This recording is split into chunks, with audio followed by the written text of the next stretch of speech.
Alright, coming at you with lecture 2 here. We are in chapter 1, section 2 now. Alright, so we're going to talk about angle relationships and similar triangles.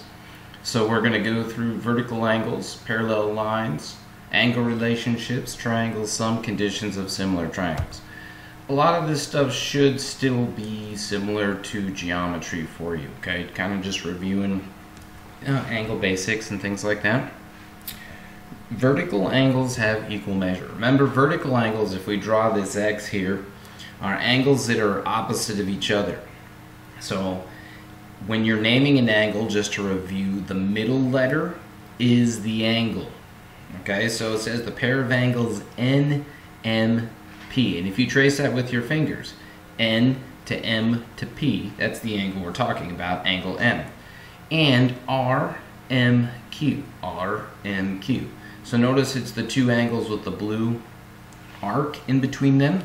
Those are vertical angles. Vertical angles are always equal to each other. The other set is what? QMN and RMP. So the ones with the pink are also vertical angles. And vertical angles are always equal to each other. Alright, parallel lines. Remember, two parallel lines in the same plane, they go on forever and they never ever intersect. They will always remain equidistant apart from each other. And then two parallel lines gives us some advantage because we can calculate different angle measurements. Alright, so this should revert back to geometry. We have two parallel lines cut by a transversal. So M and N are the parallel lines, right? They're the line we learned about at the end. It goes through M and N in both directions. Alright, showing the arrows at the end. Alright, the pink Q, that's the transversal. It's just, it's intersecting both of those parallel lines. M and N will never touch, but Q can touch both of them and intersect them, and we call it a transversal. So there are special angle relationships that occur because of that transversal. So if you remember these, alternate interior angles are equal. If you remember that from geometry, so there's a couple alternate interior. So let's think about alternate and interior real quick, just on the verbiage alone. Interior means that they are inside the parallel lines. So anytime we're talking about interior angles, we're talking about inside the parallel lines.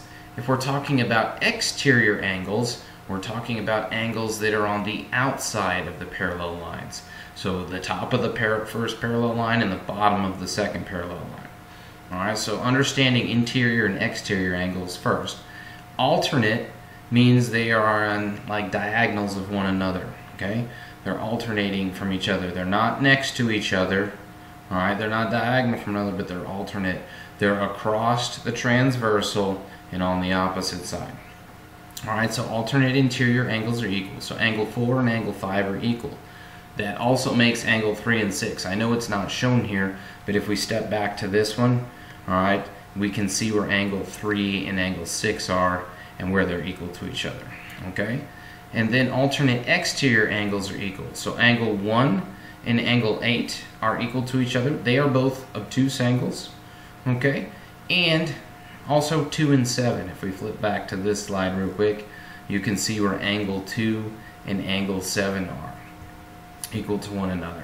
Alright? Interior angles on the same side of the transversal are supplementary angles. They add up to 180. So angle 6 plus angle 4 add up to 180 degrees. Alright? Hey, when we're referencing like the other angles in parentheses here, because it's not showing them all, it's referencing from this one, so make sure that you have this in your notes. This sketch right here with all the proper angles. And then when we write down these, you'll know which ones are angle 3 and 5, and so on and so forth. Okay? The next one, okay, corresponding angles. It's very important here that you understand the word corresponding. It means they're in the relatively same position as each other. So angle 2 and angle 6 are corresponding angles. They're equal to each other, alright, and they look identical. They're just one's on one parallel line, so one of them lies on the parallel line M, The other one lies on the parallel line M. Alright, so N and M are the parallel lines, and since they're corresponding, they lay in the same location.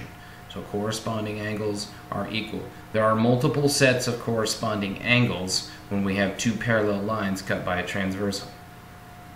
So 1 and 5 are going to be equal, 3 and 7, and 4 and 8 are all going to be equal because they're corresponding. And you guys should remember this from geometry.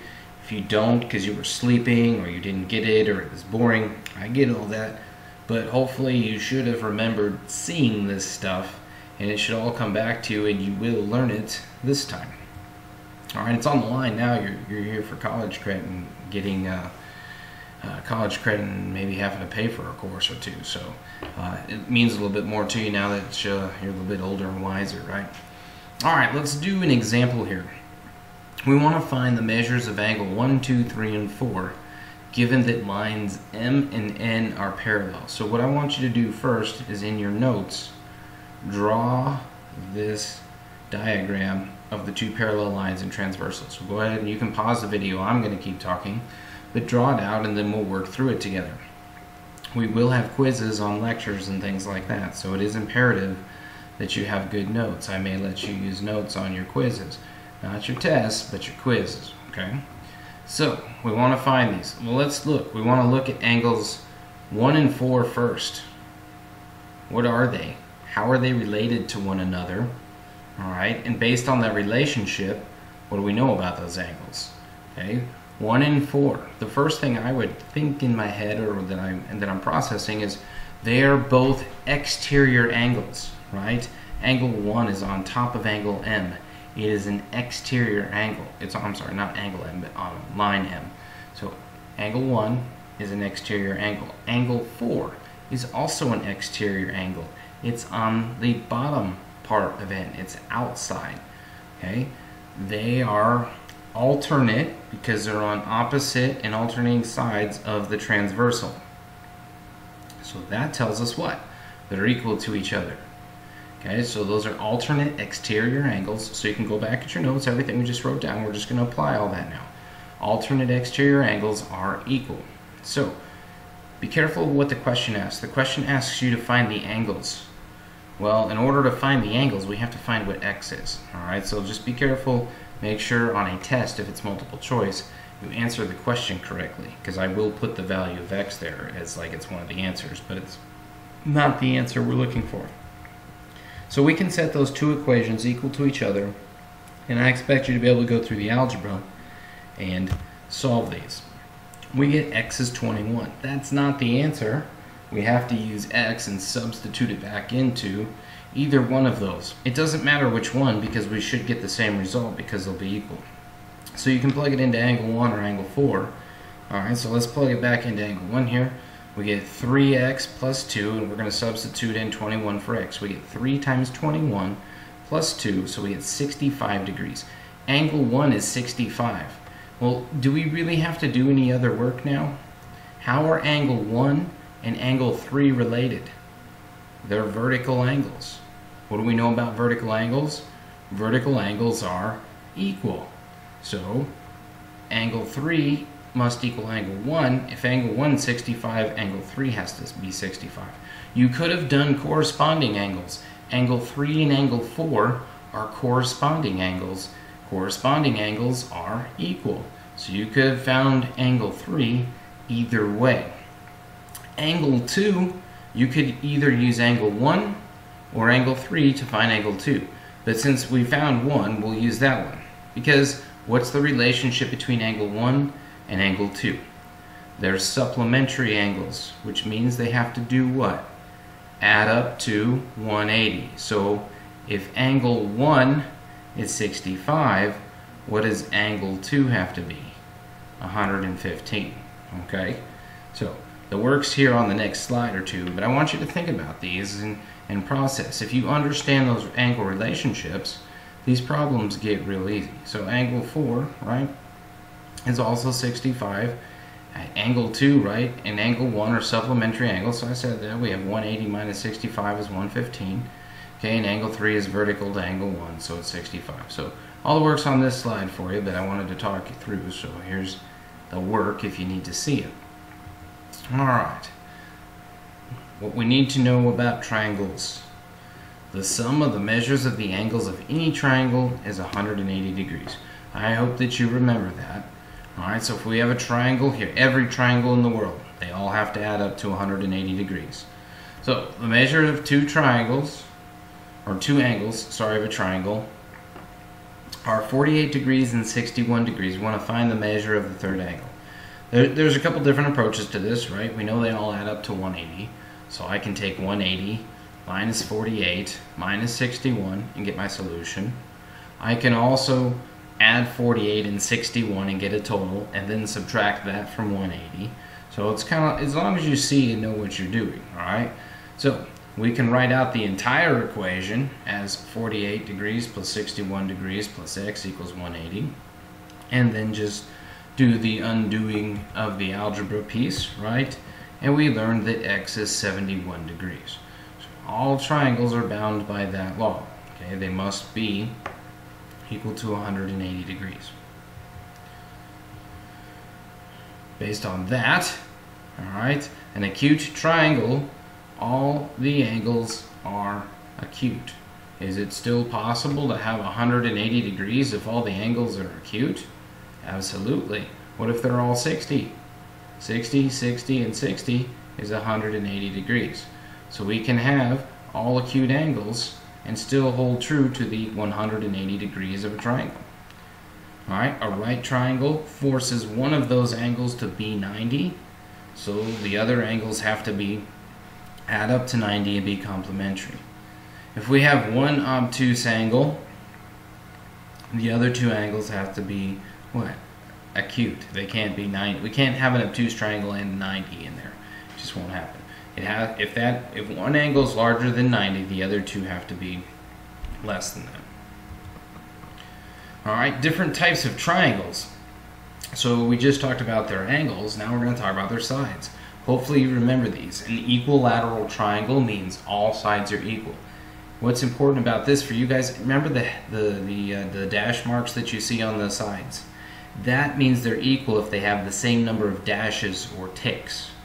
Alright, that's more prevalent in the isosceles triangle. See how we have two sides that are equal? Two sides have one tick and one side has two ticks. Alright, anytime they have the same number of ticks, it means they are equal. The last triangle is a scalene triangle, meaning what? No sides are equal. Okay, all those side lengths are different lengths. Yes, and that's possible for all of these to hold true. Okay, so for triangles to be similar, okay, they have to kind of follow these rules or conditions. Alright, corresponding angles must have the same measure. Corresponding sides must be proportional. You're like, what do you mean for triangles? Well, we're talking similar triangles. We're going to relate two triangles. So we're going to have a ratio of side lengths or angles or those sort of things. Alright, so we have to look for corresponding angles. Angles that lay in the same position and are the same size. Okay? Now, is it going to be easy all the time? No, because one triangle is going to be like flipped upside down and turned, so you got to pay attention to where all the arc marks and tick marks are on all of these. Alright, so we're going to, next few examples, we're going to compare a couple triangles and find missing side lengths based on ratios. Alright, so what I want you to do when you do these examples is pause the video each time, draw out the triangles, okay, accurately, put the arc measurements, okay, and if, like, so if we look at angle A on the large triangle, it has one arc sine and it has 45 degrees. Same with angle N on the second triangle. If you look at angle C, see how it has two arcs in it? Make sure you draw two arcs. Same with angle P. It tells you what? That those angles are the same. Okay? The angles are the same. Angles are easier than sides, alright? You don't have to do as much work. If we look at B, alright, B has three arcs, M has three arcs, so those angles are equal as well. Angles are very, very easy to work with, alright, as long as they're corresponding angles, meaning they're laying in the same place. Alright, but those arc marks tell us that they are equal. So we can see that angle A and angle N are 45, angle P and angle C are both 104, and angle M and angle B are both 31. Also, check, right, is it truly a triangle? Right, 104 plus 45 plus 31 does indeed equal what? 180 degrees. So always check that, okay? So we can prove, you know, you guys remember do angle, angle, side, side, angle, side, side, side, side, all those different proofs that you did in geometry, that we have similar triangles. Okay, so we can take a look. These are just the solutions we just walked through, okay? Let's look at this example here. We have given the triangle ABC and triangle DFE are similar, find the lengths of the unknown sides of the triangle, okay? So remember, with side lengths we have to do a ratio. Angles, they're going to be equal to each other. Side lengths, we got to do a ratio of corresponding sides. So first, we're matching up the angles though, right?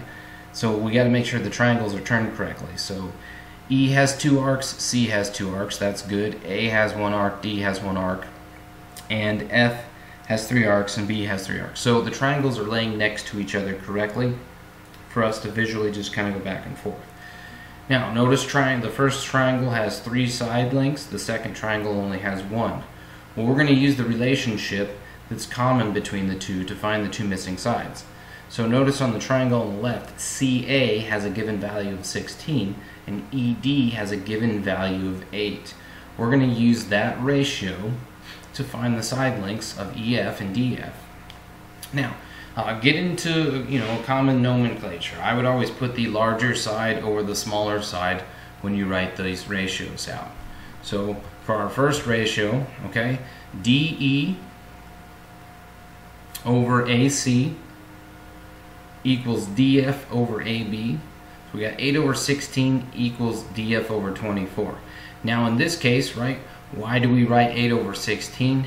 Because the unknown, the DF, it saves us some algebra. Could we write this as 16 over 8 equals 24 over DF? Yes, but it's harder to solve for DF when it's in the denominator than when it's in the numerator. So you can write this one as 8 over 16 equals DF over 24. And then simply solve. We're going to multiply both sides by 24 and divide by 16. Or you can reduce 8 over 16 to 1/2, right? Because 8 over 16 is 1/2. And then you're going to multiply both sides by 24. And half of 24 is 12. So you should be able to kind of work through those in your head. Alright, so make sure that you've drawn the triangles for this. We'll move to the next slide to find the other answer piece right as we go through this. But, so we have the other corresponding sides. 8 over 16 corresponds to EF over 32. 8 over 16 is still 1/2, and we multiply both sides by 32. So 32, okay, times 1/2 is 16. So EF is 16. Alright, so if we step back to this triangle, we found out that DF is 12 and EF is 16. Based on similar triangles. Okay, this should still be just review of geometry. We can do more examples in class and things like this. Alright, always ending with our real world application here. Alright, workers must measure the height of a building flagpole. They find that at the instant, these guys are experts, the instant when the shadow of the station is 18 meters long, the shadow of the flagpole is 27 meters long. They know the building is 10 meters high. Find the height of the flagpole. So we're looking for what? Corresponding angles and sides. Well, fortunately, a flagpole and a building both make 90-degree angles. So that's good. Alright, we can see the relationship between 18 and 27. So that's going to be the help with the ratio, and then we're going to see that 10 relates to the height of the flagpole. So when we write this out, okay, we're going to write out, always try to write it so that your missing side is on top. So MN corresponds to 10, which is the height of the building, right? Our Y values, or our heights of our triangles, is equal to 27 over 18. When you write these, keep them the same. Alright? So everything for the flagpole in this scenario should be on top. So MN and 27 belong to the flagpole. Keep them on top. 10 and 18 belong to the building. They stay on the building, or stay on the bottom. So whichever triangles you're doing as you're doing these ratio, make sure that if the first triangle you choose is everything on top, the second one, everything has to be on the bottom. Don't mix these. Don't ever say mn over 10 equals 18 over 27. It will be incorrect then. Alright, so you can reduce 27 over 18. They're both divisible by 9. Alright, so you're going to get 3 halves. And then 10 times 3 halves, so 10 times 3 is 30, divided by 2 is 15. So I'd like you to get in the habit of doing as much as you can in your head instead of wasting time looking to see where you set your calculator or picking up your phone and having to find the calculator and doing that. In the time it takes you to do that, you could have most of these problems done. I really want you to emphasize using that brain power and doing the math mentally. Alright, so reduce the fractions first. You don't have to, alright, but it helps and makes it easier. Alright, it's easier for me to reduce that fraction instead of going 10 times 27, that's 270, and I gotta do 270 divided by 18 in my head. That's not as much fun, alright? So if you can reduce that fraction first, doing 30 divided by 2 is much easier than doing 270 divided by 18. Alright, so reduce things first in those terms. Alright, so this is it for Chapter 1, Section 2, and I'll see you on the next round.